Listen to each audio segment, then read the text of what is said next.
Hi everyone, welcome back to my garage. I am the Motorcycle Rescuer and this is Motorcycle Rescuer.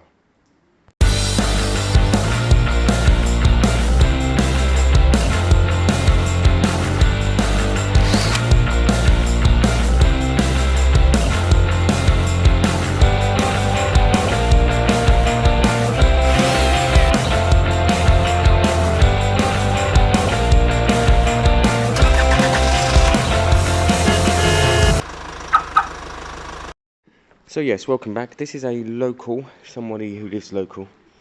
They're wr125 Yamaha. Nice bikes, but I'm used to the old two-strokes, the TSs, the DTs. Stunning looking, bloody slow, guys. Seriously slow. This bike needs a couple of bits and an MOT today.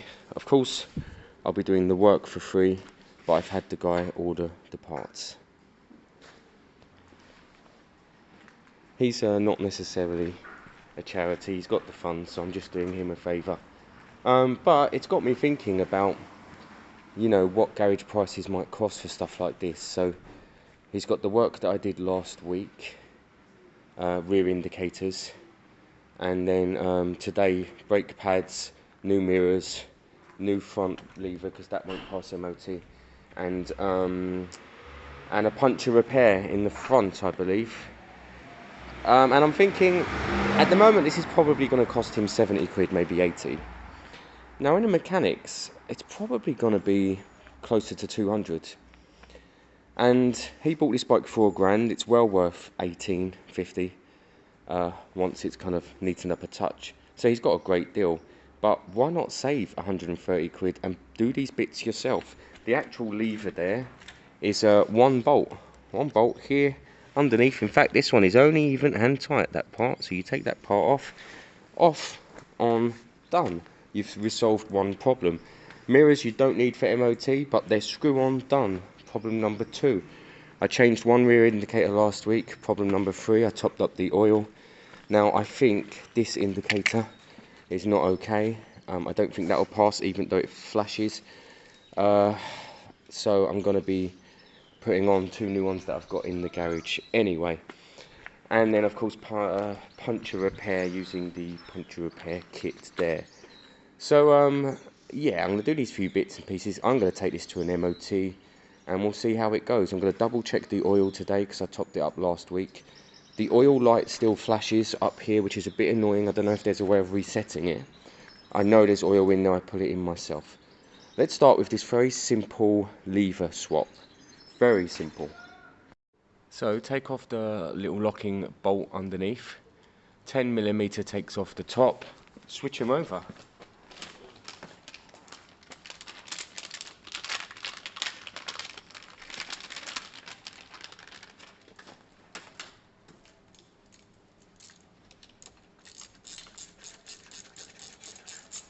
It'll look so fast if I speed it up, guys.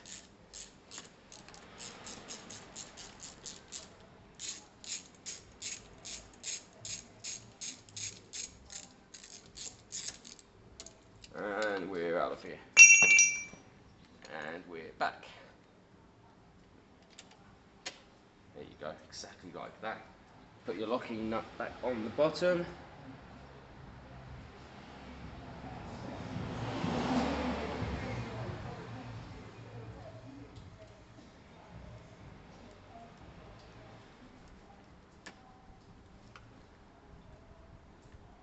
Oh, interesting. This is a bit high for the, that's very interesting. It's not pressing. Is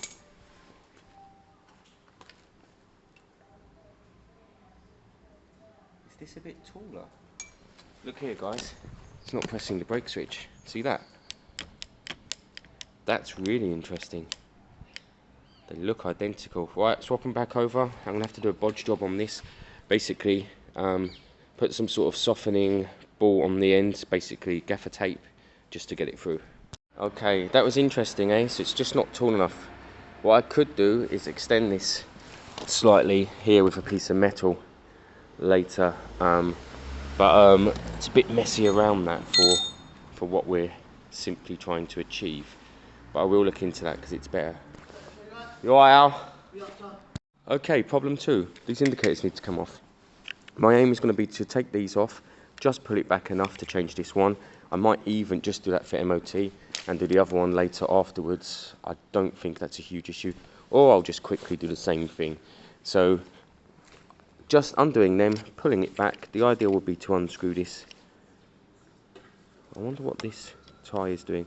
I need to look into this. It looks like the light might be held on with a cable tie. Not ideal. One Allen key, guys. One Allen key.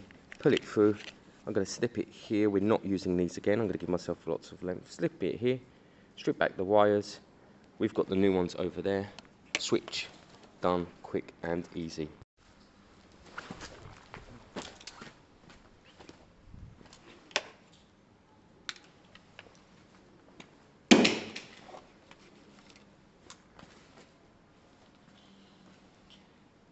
Ka-ching. Ka-ching. Right.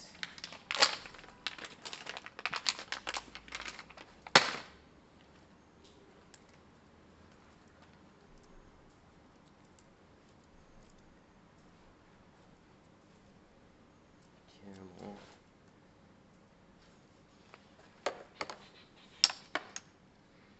Right, we'll just double check what colours are what.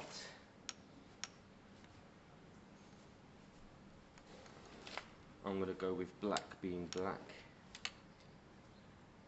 Kind of makes sense.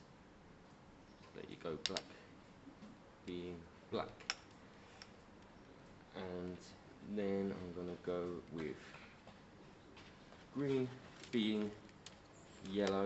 Turn the key on, turn the indicator on, touch. Ka-ching, ka-ching, ka-ching, ka-ching, ka-ching. There you go, guys. Easy as. Easy, easy, easy. Right, I'm not going to bore you with the next part. I'm going to wrap it good, tape it, chuck it in. Bob's your uncle. Okay, one down there, guys. It does the job. It's a bit smaller than the old one, actually. It's a bit neater. I like it. Check it. This is the time to check it. Otherwise, you know it will go wrong. Great. I'm going to do this side as well. May as well, quite quickly. What's the deal with this thing? What is holding this on? Nothing is my guess. It's a bit silly. Maybe I'll put a touch of glue or something on it. So indicators on, much neater cable ties, guys. Just a little one there and a little one there. That's rock solid. That's not going anywhere, and it can still be adjusted for its height here. Perfect. That's exactly what we want. What's next? Couple of mirrors. Oh, brake pads. Can't forget brake pads. Was it the front? I think the front looked particularly low, so it must be the front. Right, let's get them off and have a look. There's the pads, guys. They're pretty low. Well worth changing. As long as this comes out and the one underneath comes out, then it's quick and easy changeover. No issues there at all. We'll just check the fluid at the top so we can push the pistons back. Quick clean with brake cleaner. Touch of grease on the pistons while they're out. Push them back in. Good to go. Then you're good for another year. They look like the right pads. That's great news. In fact, they're identical. So as long as this comes out, which can be a right pain in the arse, and then the pin underneath, which will be an Allen key, comes out, we'll be good to go. Okay, so exactly what I said has happened. This is rock solid. I'm using release spray. I've had to now Dremel the slot out a bit more because it snapped. I'm going to try again with a ratchet flathead. This is some of the things you come up against, guys. In the end, you might have to drill this whole thing out. Underneath, you've got an Allen key. Which will also be fairly seized, I'm sure, but you just have to work at it. These are the worst parts of maintenance, and these are what cost you money at the mechanics. Right, guys, look at the size of the slit I've had to put in that. Crazy. It's basically halfway down, but it is free now. This is why you should grease things like this on every service, so that it's much easier for the next person. Now I'm hoping my gun will just whip that one out, because these can also be a right pain in the arse. There you go, guys. Pistons cleaned, a little bit of grease, bit of carb brake cleaner before we put the new pads back on. Pads are down there. chuck it back on, we should be good to go then. So pads are done, guys, nice and stiff on the lever, that's good. Remember, new pads need wearing in, they'll be a bit weak for a little while. That annoying little bloody cover that I had to Dremel off, I can't find it. Where is it? Can anyone see it? There. No. I mean, it's not a huge issue, guys. There it is, over there. Okay, I'm going to chuck that back in. I'm going to put a bit of grease on it to make sure for the next service that it's good and ready to go. Okay, brakes done. What else? I've just done this just for temporary measure on there, safer than having none. Okay guys, we're good, we're ready for MOT, let's hope it passes. Horn and everything works, front brake's good. Brake lights, I don't know if I tested them. Anything, can see that one, lovely. Horn, yeah, great. Looking forward to this ride, I like this bike. And then I'm going to Google after about the oil light flashing, because I know it's got oil in there. I'll catch you up when I'm at the MOT centre and we'll pray that it passes. So the bike's in. I need to work out it kind of has a puncher. I don't know if that's an inner tube or whether it can be plugged. It's a spoke wheel, so it should be an inner tube. Hopefully, if there is a puncher in it, they'll patch it. I've never done a motorbike inner tube, if I'm being honest. I always just pay to get them done. So normally they don't do that kind of work on a Saturday, but ideally they'll get it done today if it needs an inner tube, and if they have one or if they can patch the old one, we'll see in 40 minutes. Okay guys, so that's great, we've got an MOT on this thing. Front tyre slow puncture, I need to kind of work it out. So there should be a tube in here. I think it would need a tube repair. Now I don't know how these tyres work, I don't know if they have a bead that you break like the other ones. I just don't know enough about them really. I might have a little look, because if it's as simple as popping it off and patching it like you would a you know, a bike tyre, then that's something we can I can look into doing today. Otherwise it's probably a new tube for the bike, which isn't the end of the world, but again I don't know how it works in regards to the tyre and if it beads and stuff. I'm gonna have to look into that. I might have a look at a quick video, but just to clear up what we've done indicators all round. This is silly, but it passed the MOT. It just needs a soft end, guys. It can't have a broken end. The light was all done, new indicators on the front. The front brake pads are brand new, front brakes had a service, and I did some bits and pieces last week, oil top up and so on. I also reset the oil light, I think, so that shouldn't blink at us telling us we need oil anymore. That's right, it doesn't, so that's great. So this bike is good. Oh, and I loosened up the clutch was shocking. It had been sitting a long time. But let me get online, let me see what the deal is with a tubed tyre, because it's spokes, it will have a tube in it, and I'll see kind of how easy it is to pull the tube out, because if it is as simple as going and getting a patch kit for a pedal bike, then obviously I can do that, but I might be being really silly right now, and it might not be that simple.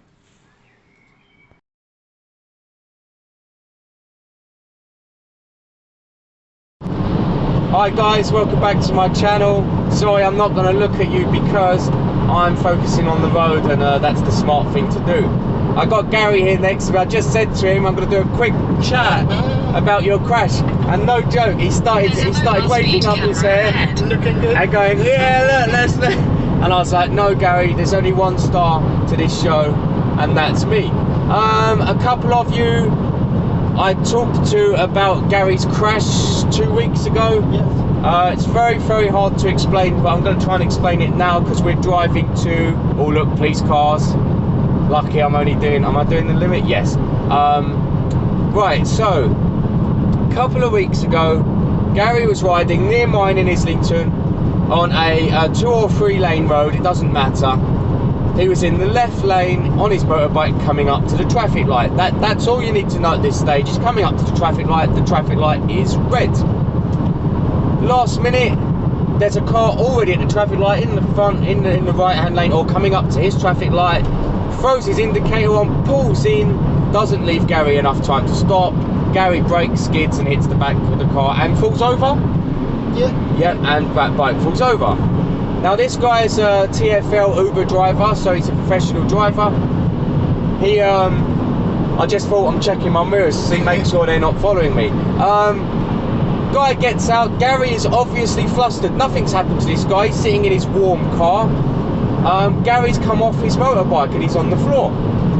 Anyway, guy gets out. He goes, "How dare you smash into my car?" By the way, I'm just paraphrasing Gary. It's not word for word. I'm just paraphrasing.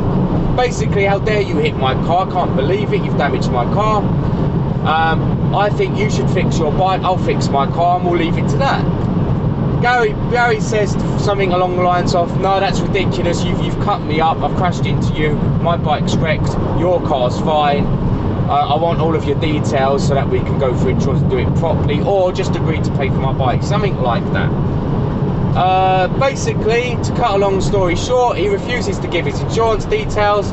He gives Gary a phone number. Gary gives him a phone number, and the guy drives off, leaves Gary stranded on his own with a bike and technically a broken leg. You had a fracture, right? I mean, I had a soft tissue damage. Oh, I thought it was fractured. No. Okay, but you left you in damaged. So Gary messages me later, or chats, I can't remember, and after like 30 minutes of lost in translation, Gary's hilarious sometimes trying to explain things, because it's the English language, isn't it? Yeah. He's talking about things in his words. He's like, "That thing, Tolly, I call it a completely random name, a bumlaga." And I'm like, "Gary, that doesn't help. It doesn't sound anything like road." Anyway, I told Gary, message the guy, tell him that you've got advice. He's blatantly in the wrong. You need his insurance details. You're going to go for insurance, or he has to agree to get your bike repaired. Simple as that. If he doesn't agree to that, he'll be reported to the police and transport for London for having left the scene, basically. That's what he's done. He's left the scene, and he hasn't provided details. Gary texts him and tries to call him. The guy's given Gary a fake phone number, so he's gone the extra mile to avoid this one. Absolutely not okay. After a bit of prompting, I've got Gary to call the police, and I believe they palmed you off at first, didn't they? They said that's an insurance issue. Now, guys, some of you hear me talk about the police and how they used to be. I'm not anti-police by any means. I got a few good friends who are police officers. What I am anti is what the police can't do anymore, because they're not allowed to, or they haven't got the I nearly said manpower there, but the power, or the amount of people. Basically, they said to Gary, no, go for insurance. Gary's like, hang on a minute, calls them back. Hang on a minute, I've got more advice. How can I get his insurance details? Everything's fake. He's given me a fake number. I've got his number plate. He drove off, and then they've taken it seriously. And Gary, of course, they sent you out police officers to interview you, and they gave you a victim support, and all of that. So is that correct, or did they just give you a crime reference number? So literally what happened, they said if I will go through police, it would take too long. So they advised me to go to my insurance instead. Right. Oh, they didn't even give you a crime reference number? No. I didn't realise. No. Oh, I would have pushed that one, Gary. Right, not sure where we lost you there, but what we were saying was the police that palmed him off. You have to go for insurance. When he called them back and said, well, he's driven off at at the scene, they said, yep, okay, so contact your own insurance, get them to deal with it. Again, years back, the police would have dealt with it. They would have sent someone out to interview you or have a chat with you, maybe a victim support officer to chat to you, make sure you're okay. They don't do that anymore, and I find that really sad. And that's the same with if you've been burgled, if you've had a bike nicked. They're just not interested in investigating anymore, and that bothers me. Anyway, that's where it is. And then maybe 2 weeks later, so a few days ago, the guy messaged Gary from a completely random phone number and said, Gary, by the way, my car's still broken, I expect you to fix it. And I advised you to tell him that you've contacted the police and the insurance. and then you did, and the guy said something like, well, bring it on. So that's it. Now guys, there's no scenario in there. It took me and Gary a long time to work out the exact issue, because at first Gary said I was in the left lane, he was in the right, I was passing him, and I said, whoa Gary, you undertook him mate, it is your fault. And then we had to kind of work it all out. Actually, no, you're coming up to a traffic light to stop, he's already in the right hand lane, he indicates, pulls out without looking, you hit him in the arse. Absolutely his fault, nothing. It's not even the arse, it's like sideways, literally where's the back wheel. Yes, you didn't even get the chance to hit him in the arse, because he's pulled right out onto you. So that's that story, guys, for anyone half interested, and that happens so many times a day actually. And with the lack of support from the police, it's such a big issue. Years back, and I say years back, I'm 35 guys, I'm not that old, but when I was younger, if you found an abandoned pedal bike, or I'm going to pull in Gary, sorry buddy, if you found an abandoned wallet, you brought it to your police station. You found a Rolex, you brought it to the police station. And if you were lucky, in 6 weeks time, they had a 6-week rule. In 2 miles at junction 10, take the A3 exit to Portsmouth, Guildford. Sorry about the sat-nav. In 6 weeks, if they still had it, right, you could claim it, it became yours. In 150 now yards they don't at even the take roundabout, it. take the So there's Z lots of exit. issues there. But we're pulling over to get a Pepsi Max, and we're on quite a tight schedule today actually, funny enough, because I've only got the fan a certain amount of hours. Continue for half a but mile. Pepsi Max is important, guys, and I need to have a bit of a piss, so excuse my language. So we're pulling in, we're going to go and see this bandit, and Gary's got his test coming up in 3 weeks with a sore leg, so We'll be fine. we'll work it all out. And then later we're going to show you the damage to Gary's bike, we're going to show you the new bandit, we're going to show you the ER5 that I collected from that yesterday, quick update on the Vespa maybe, quick update on the ER, well I've said that already. Quick update is the key. See you soon.